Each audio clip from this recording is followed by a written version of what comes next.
I'm really excited to be here today with our panelists. These are some incredible entrepreneurs, and they're going to be sharing what it's taken them for them to achieve success.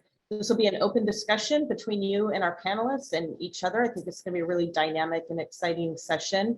So please start entering your questions in the chat box, and we're going to try to get to as many as possible.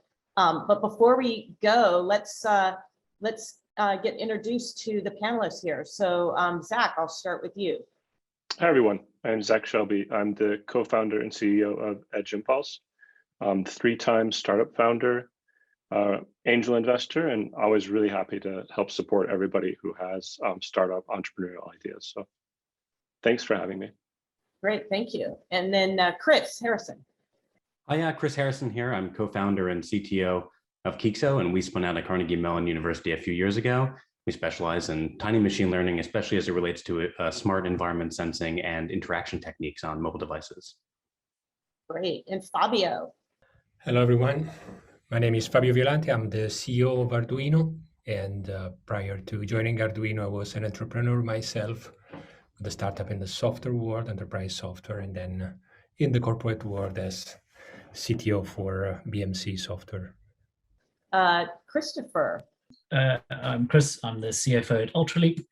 At Ultraleap, we do human-machine interactions, so mid-air hand tracking and haptics in mid-air, so the feeling of touch in mid-air.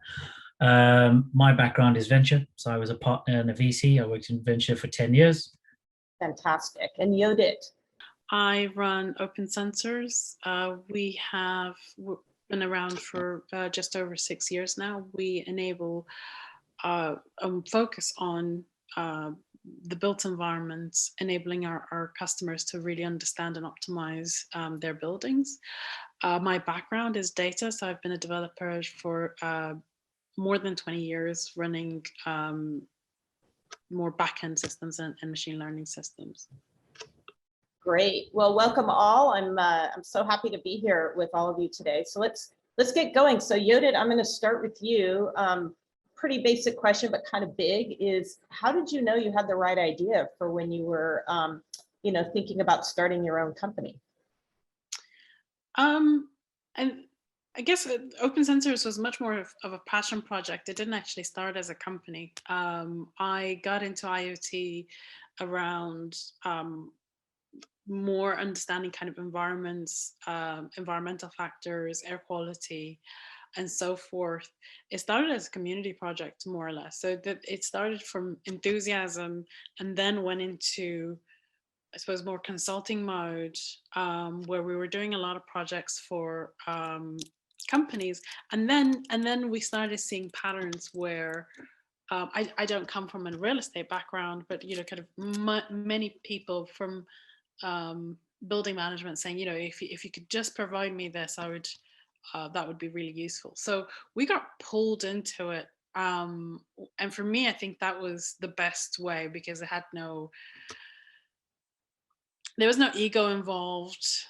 It was very much getting pulled by the customer so we can really understand without preconceptions what their needs were and really then design a product that suited them.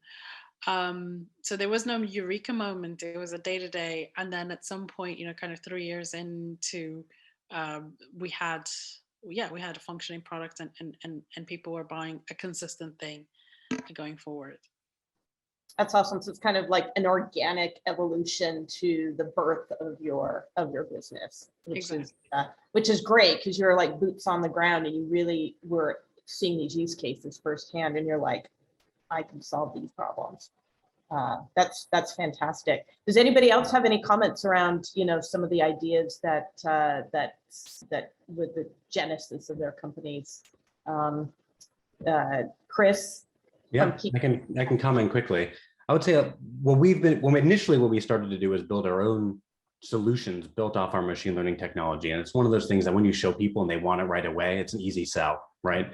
As we transitioned, as our tools matured and we provided more of a platform for our customers to serve themselves, what we had is a lot of in-stream requests saying, hey, I want to do this. but I just can't do it. I can't do it with a big pile of heuristics, sort of the old way. We want to use machine learning, but we don't want to, hire 10 machine learning engineers to do it ourselves. Can you help? So it became much more kind of proactive to reactive, where we're listening to our customers. And of course, if they come to you with problems and you have the ability to solve them, that's also a pretty easy sale as well.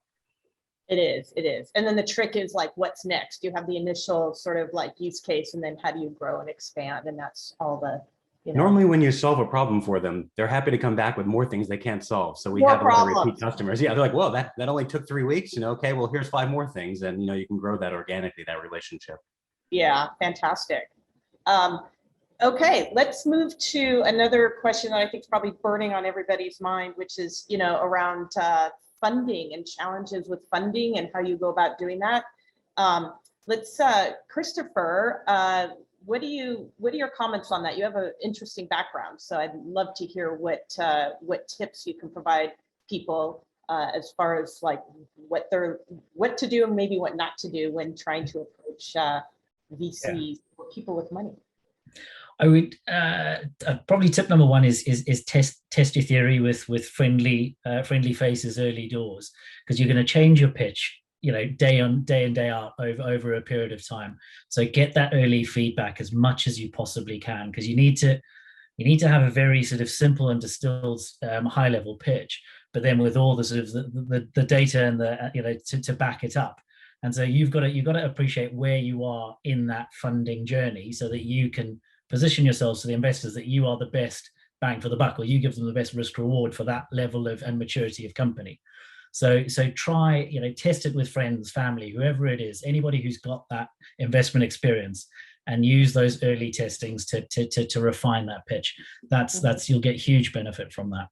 That makes sense, because I think, being able to articulate what your vision is, and depending on if maybe the people aren't as familiar with it, I think like with machine learning and those kinds of technologies, it is kind of hard to get your head around what it is. So I would imagine that, refining that story is important. Zach, I know you've been working on funding right now with Edge Impulse, and you've been getting the funding. So what are your comments and advice here from your side?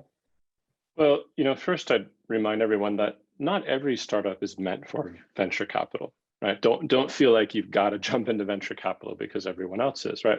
A lot of time it makes sense to bootstrap. And if you can bootstrap, right, you as a founder and as your team, that's one of the best things you can do. If you want to take your time, right? If you're building technology that takes a long time to build, but you have access to some early revenue, go do that. And that's actually one of the key secrets for building a successful fundable VC startup is you've got to take the first risk yourself, right? You got to put in some money. You got to go build that first product, at least an alpha beta version. You got to go land that first customer on your own. Mm-hmm. And once you've done that, right, that gives you that first bit of credibility, right, with the venture capitalists. And you need the confidence yourself too. You've got to see that, wow, this really has that potential to grow, triple in size year after year, double in size year after year, which is where you start to need VC funding. So that's the first trick. Do that, right? Go bootstrap to your first metrics, and then go talk to venture capitalists. And finally, surround yourself around fans that can help you, right? Bring in ex-colleagues, people from industries that you want to go work in as angel investors, right? Be generous to them. Let them become part of your team. Let them be your fans out there. And that will bring you a long way to getting introductions to investors, right? Giving you, your first advisors, sometimes your first employees. Some of our investors have come on to be full-time employees later. So a few tips that I think that will help to get started. Once you're in there, right, it should naturally fall into place, right? Your next milestones, where you want to go next with your fundraising. Yeah, and how, I'm assuming this is very important, but as far as a business plan and how sort of like detailed out are they looking for? Are they looking for like a 3-year plan or 5-year, like 6 month? Is that something that they look for when you're asking for funds down the road, or is that something that comes kind of a little bit later in the process? That builds up over time, right? So when you're like pre-seed or seed fundraising, first with even before that, right? Pre-seed with angels, it's your team and your idea, what you're able to inspire and build, right? That's what will get people on board. I write checks without business plans when I invest in early. I'm investing in the founders and the idea and what they're able to show me as far as like the idea around the product early on. So that's that. As you get into pre-seed and seed investors, it's more about your vision, right? The mission that you're setting the company on long term, and your founding team, right? What are you able to do, right? What kind of experience do you have? What kind of a balance do you have between founders? You know, do you have the ability to go build a product and get that first customer? Those are the things that investors will be looking for early on. And yeah, you should have an idea how you're going to use that round of funding, you know, what your kind of first few years of business might look like. Be humble, right? Be realistic with what you want to do. Don't show investors that you're going to make $100 million in year three, because they know you're not going to do that. You know, be really realistic with what you're going to do, and build that trust with investors. And as time goes on, the metrics and the financial planning and those things, they get heavier and heavier. Like at Series A, Series B becomes much more of a financial metrics kind of game. Is the business scalable, right? Can you pour money in and get money out? That's what it starts to be about as you get further down in fundraising. Yeah, those plans start kind of firming up as you get into that pipeline. Christopher, I was watching you. You look like you know what Zach was saying is kind of resonating with you. So is there any final comments you might want to make around this topic? I mean, Zach's absolutely right. This is a maturity of the pitch changes dramatically as the company matures. And so yeah, Zach's right. Be humble. You don't need to go in with the ludicrous valuation expectations or the silly sort of hockey sticks. You know, investors will temper those, you know, immediately when they see them anyway. But if they buy into you and your story, you know, they'll then be there for the long run. So be sensible and understand where you are, and that you know, people don't have unrealistic expectations. You know, people who've got, you know, the investors have got battle scars. They understand how long this takes and how hard it is. You know, it's very seldom that somebody, if ever, gets that 100 million in 3 years. So yeah, you know, be realistic and humble. That's right. Everybody wants to be a unicorn, but they're called unicorns for a reason, right? So you can be just as good. So as far as, you know, we've got the funding down and you're ready to go for your company, but of course, you know, you can't do everything alone. So, you know, how do you go about, you know, building a good team, and what's that like to make sure that you're you know, staffing your startup appropriately? Fabi, I'd like to hear what Arduino is doing around that, and, you know, kind of advice for companies that, you know, start with maybe 3 people and then expand to 15, 20, 30 people and beyond. Absolutely. So I think the team is probably one of the most important things, because money can buy something, but of course, building a team is more than just money. So in our experience, we are somehow lucky because Arduino is a popular brand, and we have a list of people that are trying to join us as a team. But what is important is that is one characteristics that we look into people is, first of all, their ability to listen, because what the common denominator, I think, of all the points that we saw even before in the previous panels is that in startups, listening to customers, listening to users, listening to the market is sometimes more important than talking, because, you know, as technologists, we are enthusiastic and we try to build a solution before understanding really the problem. So this is an important thing to look for. So the ability for people to listen, not only to talk or develop, that's one characteristic that is important. And the other aspect that is pretty unique to Arduino, but I think is pretty common for all the companies that we see today, and all successful companies that we saw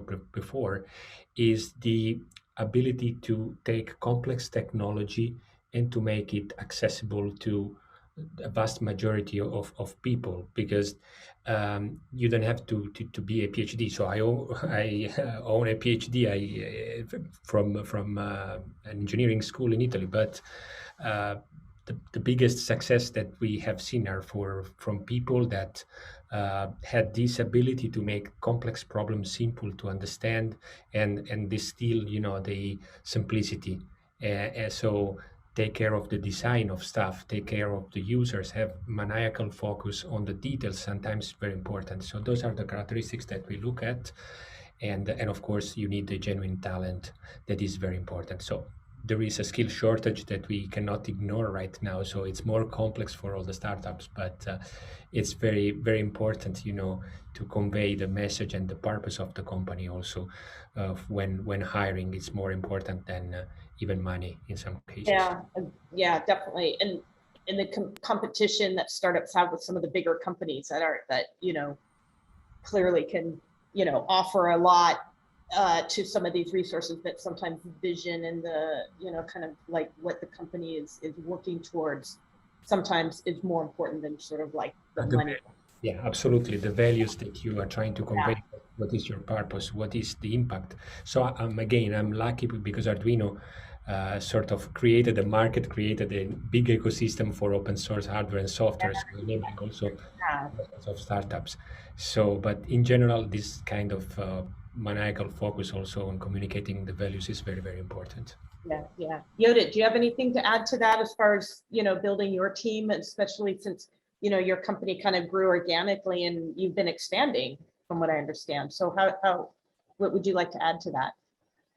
Yeah, I think the points that were made were very good. In addition to that, I would say, for me, what I look for is people. There are two main things I look for. One is, especially in the early hires, I would say kind of the first 10 employees or 15 employees, was very much people that are happy with the nebulous, because we were still figuring out, and people that are happy to be generalists and dip into different areas, because we're not going to have, when you're hiring, for example, development teams, they're, it's not just writing code, because there's no kind of pre-canned knowledge of what our industry is. We're creating the understanding. You're inventing it. Right. Yeah. So we're kind of laying down the tracks, talking to people, coming back, testing and iterating very, very quickly. So people that like that, I mean, there's people that thrive in those environments, and there's people that just hate that kind of change. And also the company also changes dramatically every 6 months, where especially in the earlier days, we're a different company totally. The other thing is also looking for people that are looking at solutions for our problems and not solutions that they've seen at conferences and so forth. For example, there's really cool stuff that's being at the conference, but where, if somebody at Google told, said we did this cool thing, we don't have Google problems. Like, people that can differentiate, is that appropriate for us as a company, is really important. Like, and then are looking to focus on solutions for us rather than necessarily, quite frankly, for their CVs. So that's the kind of the two sides that I think are super critical. Yeah, totally. All right, so this went pretty quickly. We have time for one more question, which is, probably not fair at the very end, but, I'd like to hear maybe from each of you quickly is, are there mistakes you made, or is there something you wish you could have avoided? What's a pitfall that we can just kind of throw out a little bit of that knowledge to the audience before we wrap up here? So Chris, let me start with you with Qeexo. What are some sage words of advice? I know it is. I mean, I think going back to a little bit of discussion on fundraising, I think early on we were a bit naive in overestimating the value of strategic investors. I think that when you have good organic growth, and especially when you're early on and you're still sort of feeling out market opportunities, it's a little hard to know which direction you're going to go, and you have to sort of kind of lock down on one or two verticals. And so I think, that kind of ended up being a misdirection early on. It wasn't particularly harmful, but I think there was an opportunity. We could have bootstrapped in maybe industrial automation or something earlier. So I think choosing your strategic investors is really important. Great, that's awesome. Zach, what do you got? Yeah, I would second that. Like, I tend to feel like strategic investors don't really belong until after like Series B, Series C, where you really start to see the industries you're in, and you can have multiple, right? Because you don't want to be seen as like being attached to only one big company. So I think that's really good advice. Something that I've always been pretty bad at, to be really honest with everyone, is fundraising. Myself, I'm not a great fundraiser. I like to bring developers amazing products. I love to build, products that customers love. but I don't like to sell things that we don't have, right? And that's what you're doing when you pitch to investors. So I found that I don't like to over exaggerate what we're going to build. I like to be like very, very honest with investors, bluntly honest, right? Like there is this big vision. We are going to go there. We're going to build something amazing, but it's step by step. It's hard work to get there, right? This is a marathon. And I'm really brutally honest with investors. And I like to find investors that are on board with that way of working, right? With the way that we build companies. And that's hard, right? I think, I end up like throwing away 9 out of 10 investors that I pitched to because they're waiting for some big bragging thing. They're waiting for this huge ego to walk in the door and tell them, they are going to sell in 100 million in 2 years, because that's what they're used to hearing, especially in the Valley. Yeah. And actually, I was nervous about it at first, but what I found was that when you do that, when you are brutally honest and really yourself and in line with your culture that you're building at your company, you'll pick up the VCs that are right for you. You'll pick up the angels that are part of that culture. You'll pick up the VCs that believe in how you do things and what you do. And so don't be afraid to be yourself, right? And find those right investors. You might have to pitch to many more, but finding that right investor who's your partner long-term and is on board with your culture. Like we do a lot in tech for good, nature conservation. Right. We invest cash in this, like real cash, real resources. And our investors are like, great, can you do more, right? How can we help you? And that's the kind of thing I want to hear. I don't want to hear them, questioning, why did you just put all this resources into nature conservation? We want to see you do this, right?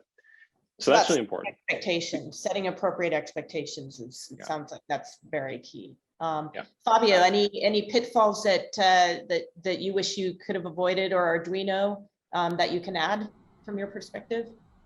I think that of course, many errors over time. So transitioning from that's how we learn, right? Mistakes, and learn. That's how we get better. For sure, transitioning from a software experience to hardware experience is a totally different complexity, and so basically, I was very positive on the possibility to change everything quickly as soon as possible. So sometimes there is a time that is needed for those transformation to happen.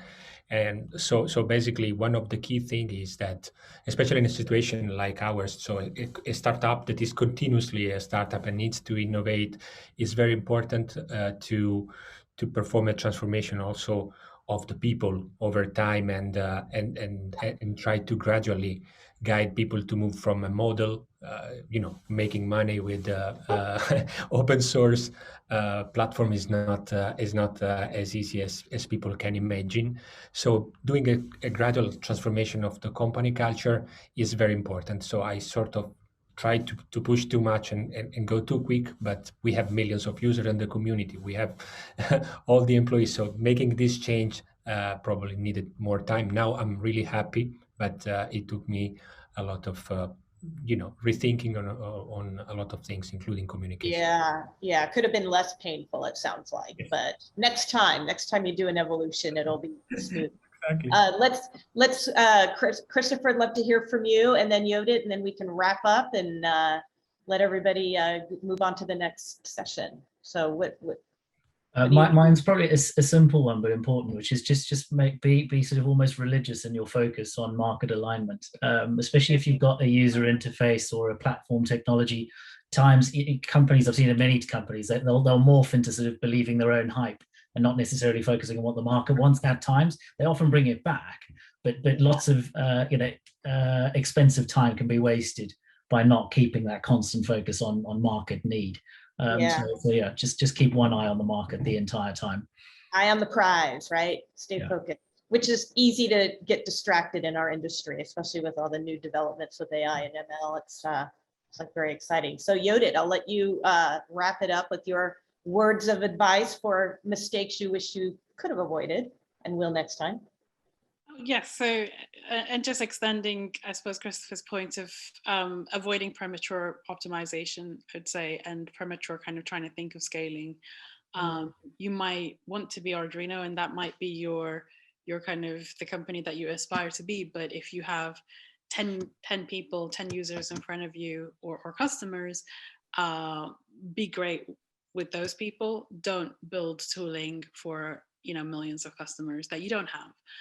Because they will pull it out of you. Just be really, really, really good at at your customers, your users in front of you, and then get what they need more in terms of making them happy and getting the next 20 and so forth. Like, take it step by step.